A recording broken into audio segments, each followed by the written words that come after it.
पाकिस्तान तहरीक इंसाफ के वकील फैसल चौधरी साहब, फवाद चौधरी साहब के भाई, उनकी अडयाला जेल में सहाफ़ियों से गैर रस्मी गुफ्तगू हुई। उन्होंने कहा है जी इमरान खान साहब ने जो है वो army chief general Asim Munir को एक ख़त लिखा है और ये ख़त उन्होंने मुल्क की सबसे बड़ी सियासी जमात और साबिक वज़ीर आज़म के तौर पर लिखा है। ख़त में दहशत गर्दी के बायस फ़ौजी जवानों की शहादत के हवाले से गुजारिशात पेश की गई हैं और ख़त में 6 निकात पेश किए गए हैं। ख़त में कहा है कि जी दहशत गर्दी के खिलाफ जंग में फ़ौज तब कामयाब होती है जब कौम उसके पीछे खड़ी हो। इमरान खान ने आर्मी चीफ से पॉलिसी में रद्दबदल की दरख्वास्त की है। खत में मुल्क की तारीख के फ्रॉड इलेक्शन 26वीं आईनी तरमीम के हवाले से भी मवाद तहरीर किया गया है। पीका कानून, पीटीआई के खिलाफ रियासती दहशत गर्दी, खुफिया इदारों की आईनी जिम्मेदारी, मुल्की माशी सूरत हाल का जिक्र किया गया है।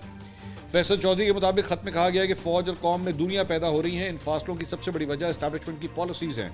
इस्टेब्लिशमेंट उनके साथ खड़ी हुई जो 2 दफ़ा के एनआरओ ज़दा हैं, जिससे कौम में नफरत पैदा हुई है।